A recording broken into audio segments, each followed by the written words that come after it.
Rusia terus mengembangkan peralatan tempur mutakhirnya. Salah satunya drone Orion.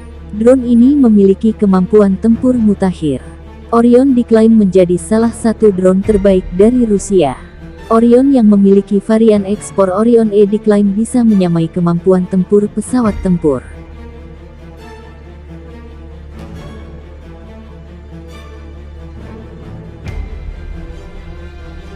Hal ini pun didukung oleh berbagai persenjataan dan fitur yang ada padanya.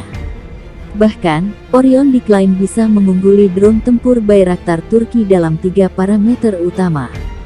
Desember tahun 2021 lalu, Kementerian Pertahanan Rusia mengunggah video uji coba drone Orion mengidentifikasi dan menghancurkan musuh dari jarak jauh. Apakah senjata canggih ini akan dipakai di Ukraina? Belum ada konfirmasi resmi Kremlin.